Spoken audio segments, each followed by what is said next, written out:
여러분, 성경은 우리가 예수 그리스도를 믿는 그 순간부터 우리는 하나님의 자녀가 된다라고 성경은 우리에게 분명하게 말씀하고 있습니다. 그리고 그 순간부터 우리는 하나님의 가족으로서 공동체의 일원이 되는 것이죠. 주 안에서 형제 자매된 지체들이 함께 모여서 하나의 공동체를 이루어서 함께 일하도록 하셨습니다. 하나님은 혼자서 일하는 것을 원하지 않으세요. 우리가 협력하여서 하나님의 일을, 협력하여 선을 이루는 것을 하나님은 간절하게 우리의 생애 가운데 원하고 계시다라고 하는 것입니다. 그리고 우리의 영적인 터전이 되는 교회를 중심으로 우리가 그 교회 안에서 동일한 믿음을 가지고 부활하신 주님을 바라보는 동일한 믿음을 가지고 형제 자매와 교제하면서 우리 교회에 봉사하고 또 주님의 일을 감당하도록 우리에게 귀한 사명을 허락해 주셨습니다. 이 일들을 통해서 우리가 봉사하고 헌신하는 일들을 통해서 우리가 더 성숙하고 성장하면서 하나님의 뜻에 합당하도록 봉사의 기쁨을 누려가게 하신 것입니다. 여러분, 주님의 몸된 교회를 어떤 모양으로든 섬길 수 있다라고 하는 것은 너무나 큰 은혜라고 하는 것입니다. 섬기고 싶어도 섬길 수 없는 상황의 사람들이 얼마나 많이 있습니까? 그러나 오늘 우리는 하나님께서 은혜 주셔서 어떤 면으로든 주님을 위하여 우리를 드리고 있지 않습니까? 오늘 2014년도 재직 임명주의를 맞이하여서 우리는 새롭게 여러분들의 재직들을 임명했습니다. 그리고 많은 분들이 작년에 이어서 금년에도 충성스럽게 각자의 자리에서 하나님을 향하여 귀한 헌신과 봉사를 드리게 될 것입니다. 이것을 기억하셨으면 좋겠어요. 2014년도 그냥 2014년도가 끝나니까 주어진 그런 시간들이 아니라 하나님이 더물어 주신 은혜의 시간이다. 그렇다면 이 더물어 주신 은혜의 시간에 우리는 그분을 위해서 무엇을 해야 할 것인가? 하나님 우리에게 변함없이 귀한 사명을 허락하여 주셨는데 혹시나 위원회나 재직의 명단에 내 이름이 없구나, 나는 괜찮구나, 그렇지 않습니다. 여기에 계신 모든 분들이 한 분도 예외 없이 우리는 모두 주님을 위한 봉사자로 부름 받았다라고 하는 것입니다. 목사로, 장로로, 권사로, 집사로, 성도로, 또는 기획위원회로, 예배위원회로, 선교위원회로, 재정위원회로, 교육위원회로, 관리위원회로, 봉사위원회로, 세계호 영접부로, 그리고 전도의 자리에서, 그리고 선교의 현장에서 주일학교 교사로, 학생부 교사로, 청년부 교사로, 성가대로, 지휘로, 반주로, 그리고 찬양단으로, 방송부로, 꽃꽂이로, 안대위원으로, 헌금위원으로, 중보기도의 동력자로, 물질의 헌신자로, 혹은 주방에서 음식 준비를 하며 혹은 식사 후에 설거지를 하면서 귀하게 섬기고 교회의 안과 밖을 돌보는 지체들, 그리고 수요일과 토요일에 묵묵하게 자기의 자리를 지키면서 교회를 청소하시는 지체들, 주신 달란트를 활용하여서 교회를 아름답게 꾸미시고 교회의 게시판을 꾸미시고 주일에 운전으로 섬기시고 헌신하여서 주중에 난방연료를 채우시고 교회 곳곳을 청소하시고 매일 이른 새벽 교회에 불을 밝히시고 커피 머신을 관리하시고 주차장을 관리하시고 시간 관계상 다 나열할 수는 없겠지만 이 모양 저 모양으로 하나님께서는 우리를 교회 가운데, 주님의 공동체 가운데 또 주님의 일을 위하여 헌신하게 하셨다라고 하는 것입니다. 여러분, 때로는 우리가 맡은 일들이 부담으로 느껴질 때도 있고 이것 때문에 우리가 지치고 힘드는 순간이 분명히 찾아올 때가 있습니다. 그러나 사랑하는 여러분, 주신 기회를 감사히 여기시고 주님 앞에 충성하시기를 주님의 이름으로 간절히 축복합니다. 기쁨과 즐거움으로 나가야 돼요. 같은 일을 감당할 때도 억지로 감당하는 것은 은혜가 되지 않습니다. 그러나 나를 들여서 주님께 영광 돌리기 위해서 주님의 기쁨이 되기 위해서 나아가는 것은 하나님이 귀한 은혜로 더하여 주시는 것이죠. 하나님 우리를 이 땅에 보내시고요, 단 한 번밖에 없는 인생의 기회를 주셨습니다. 어떤 사람은요, 그 인생의 기회 가운데 자기 자신을 위해 살아가고 그리고 세상을 위해 살아가지만 어떤 사람은 하나님 주신 귀한 사명을 붙잡고 그 사명을 이루어 드리기 위해서 살아간다라고 하는 것입니다. 오늘 저는 맡은 자에 구할 것은 충성입니다 라고 하는 제목으로 여러분과 은혜를 나누고 싶습니다. 그렇다면 우리 모두는 맡은 자인데 맡은 자로서 오늘 이 주일 아침에 우리가 기억해야 될 것은 과연 무엇일까요? 첫째로, 여러분은 그리스도의 일꾼입니다. 여러분이 그리스도의 일꾼인 것을 분명하게 기억하시기를 바랍니다. 오늘 본문 1절 말씀을 보시게 되면 사람이 마땅히 우리를 그리스도의 일꾼이요 라고 성경은 우리에게 말씀하고 있습니다. 그리스도의 일꾼이요 라고 하는 단어에서 일꾼이라는 단어를 헬라어로 보게 되면 휘페레타스라고 하는 단어를 쓰고 있습니다. 이 단어의 원뜻은요, 배 밑에서 노를 젓는 의미를 가지고 있어요. 그러니까 그 당시에 고대 전함에서, 그 당시는 동력이 없으니까 노를 져야 배가 가지 않습니까? 노예도 이제 등급으로 나눠져 있었는데 가장 하급 노예들, 그들이 배 밑에 위치를 합니다. 그리고 두 줄로 그들이 앉습니다. 노를 져야 되는 그 시절에 그들은 그렇게 살아갔던 것입니다. 그들은요, 어디로 그 배가 가는지, 그 목적지가 어딘지 그것을 알지 못할 때가 대부분이에요. 단지 그들은 노를 빨리 젓고 느리게 저어라, 또 멈추라 하는 명령에 따라서 그들의 노를 힘차게 저어갈 뿐이라고 하는 것입니다. 멈추라고 하면 멈출 뿐입니다. 그러나 배의 선장 되시는 분은 목적지를 분명하게 알고 있는 것이죠. 그리고 그 목적지를 향하여 나아가면서 이 배가 빠르게 나가야 하는지 느리게 나가야 하는지 여러 가지를 결정하고, 노예들은 노를 젓는 명령을 받아서 그것을 묵묵하게 일할 뿐이라고 하는 것입니다.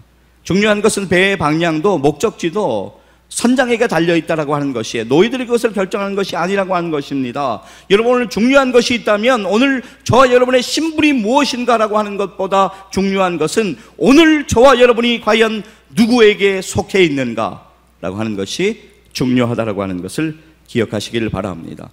여러분, 만약에 우리 교회를 배에 비유한다면 우리 교회의 선장은 과연 누구십니까? 그분은 바로 우리의 구세주 되시는 예수 그리스도가 우리의 배의 선장인 것을 믿습니다. 주님이 우리의 선장 되시고 우리는 최선을 다해서 그분의 명령에 따라서 노를 저어야만 하는 것입니다.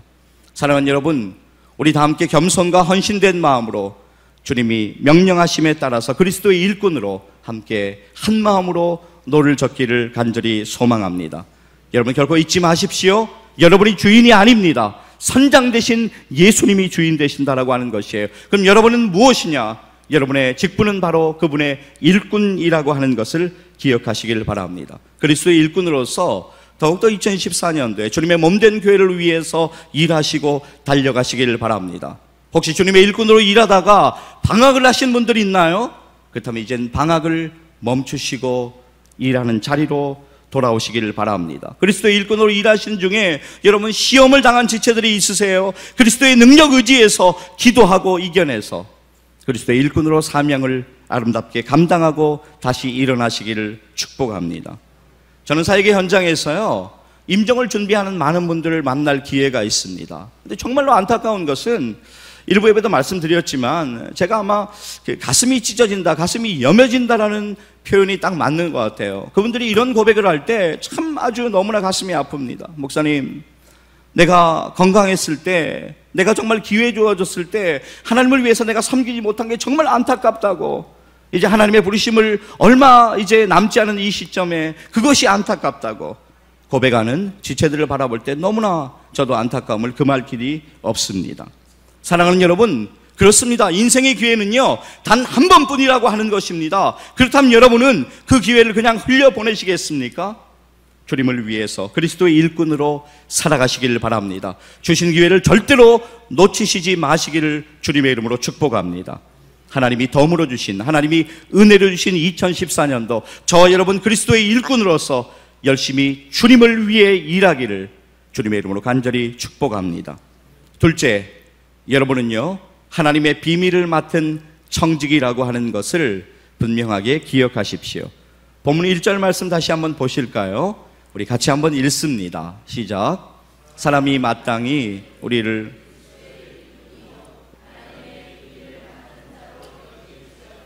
아멘. 하나님의 비밀을 맡은 자로 여길지어다 라고 성경은 우리에게 말씀하고 있습니다.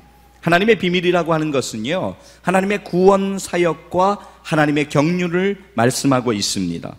여기서 비밀을 맡았다라고 할 때 맡은 자는 무언가 위임받은 뜻을 가지고 있어요. 그래서 우리가 흔히 사용하는 청지기라고 하는 단어가 바로 맡은 자라고 하는 단어의 뜻이라고 하는 것이에요. 그런데 무엇보다도 그럼 무엇을 맡았느냐? 영적으로 주신 은혜를 전하는 청지기의 역할을 우리는 모두 맡고 있다라고 하는 것을 분명하게 기억하시면서 계속 이어나가도록 하겠습니다.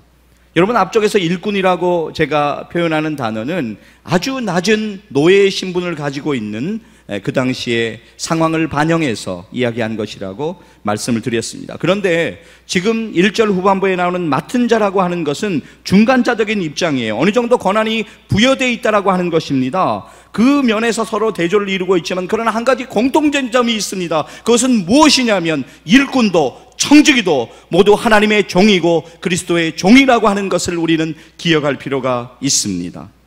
하나님이 우리를 사용해 주신다면 정말 하나님의 은혜예요.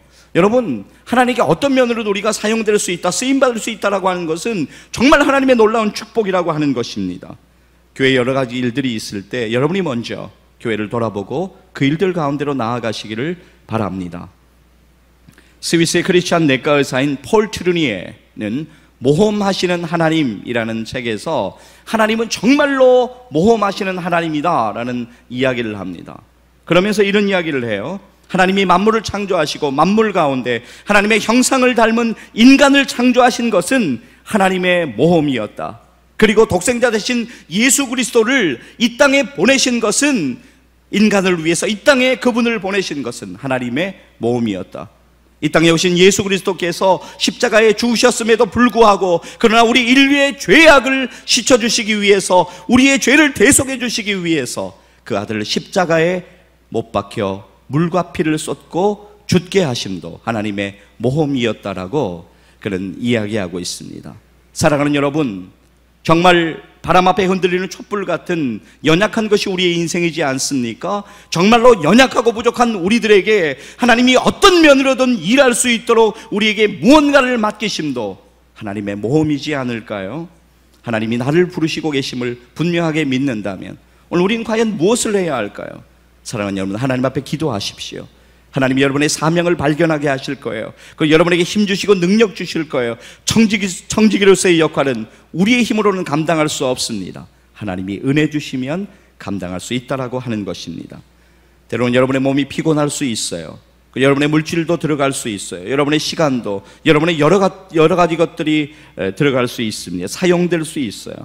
그러나 우리가 소유한 모든 것, 여러분 한번 생각해 보세요. 빈손으로 이 땅 가운데 우리가 왔는데 지금 우리가 누리고 있는 모든 것이 정말 그 모든 것이 하나님께로부터 온 은혜임을 우리가 믿음으로 믿는다면 우리는 그분을 위해 드려갈 수 있지 않을까요? 사랑하는 여러분, 나에게 힘 주시고 능력 주실 하나님을 믿음으로 우리가 바라보고 순종한다면 바로 그때가 여러분 모험의 출발점에 서시게 되는 순간이에요. 출발이 중요한 것이 무엇이든지 시작이 중요하다고 하는 것입니다. 하나님 주시는 큰 꿈을 꾸시는 여러분 되시기를 간절히 소원합니다. 비가 올 징조가 전혀 없는 그 시간에 산 꼭대기에서 하나님의 명령에 순종하여서 이제 방주를 지어갔던 우리의 믿음의 선배 여러분 노아를 기억하십시오. 그리고 내가 너를 위하여 새로운 땅을 준비하였다, 나를 의지하여 떠나라고 했을 때 그가 가지고 있던 모든 것을 내려놓고 친지들을 떠나고 친구들을 떠나고 정든 고향 땅을 떠났던 믿음의 첫 발을 내딛었던 우리의 믿음의 선배 아브라함을 기억하시길 바랍니다. 전혀 훈련되고 준비되지 않은 수많은 백성들을 이끌고 내가 약속한 땅으로 가라고 출애굽하라고 말씀하셨을 때 그 백성들을 이끌고 적막하고 척박한 광야로 첫 발을 내딛었던 우리의 믿음의 선배 모세를 기억하셨으면 좋겠습니다. 성경의 수많은 믿음의 선배들이요, 그들이 순종했기 때문에 그들이 모험의 인생을 시작할 수 있었다라고 하는 것입니다. 여러분, 오늘 우리가 주님을 신뢰하고 그분을 의지하고 나아가는 것은 어떤 의미에서 모험이라고 할 수 있습니다. 그러나 믿음은 모험이라고 하는 것이에요. 여러분, 히브리서 11장 1절과 2절 말씀 보면 우리가 잘 아는 말씀이 나오지 않습니까? 믿음은 바라는 것들의 실상이요 보지 못하는 것들의 증거니 선진들이 이로써 증거를 얻었느니라. 성경 우리에게 분명하게 이렇게 말씀하고 있지 않습니까? 올 한 해 여러분에게 맡겨주신 일에 더욱 최선을 다하시기를 간절히 소원합니다. 여러분, 우리가 주님의 청직임을 분명하게 믿는다면 우리는 기쁨으로 그 일을 감당할 수 있습니다. 그리고 믿음과 순종함으로 발걸음을 내디딜 수 있습니다. 2014년도 하나님이 이 모양 저 모양으로 여러분에게 청지기로 맡겨주신 모든 일들에 최선을 다하시며 기쁨으로 나아가시는 여러분 되시기를 주님의 이름으로 간절히 축복합니다. 셋째는요, 오늘 설교 제목과 동일합니다. 맡은 자에 구할 것은 충성입니다. 오늘 우리의 본문 2절 말씀을 함께 보면 좋겠습니다. 같이 읽습니다. 그리고 맡은 자들에게 구할 것은 충성이니라. 오늘 찾아보면요, 여기 맡은 자들이라는 뜻의 원어의 설명은 이러해요. 집의 일을 맡아서 수종드는 자들, 수종하는 자들을 맡은 자들이다 라고 이렇게 표현하고 있더라고요. 여러분, 충성이라고 하는 것은 맡은 자들에게 정말 필수 불가결한 그런 단어인 것 같습니다. 충성은요, 나를 위해서 일하는 것이 아니에요. 누가 나를 위해서 일하면서 내가 내 자신을 위하면서 충성한다 그런 표현을 쓰지 않잖아요. 충성이라고 하는 것은 주인을 위해서 내가 일할 때 충성한다는 표현을 쓰게 되는 것이죠.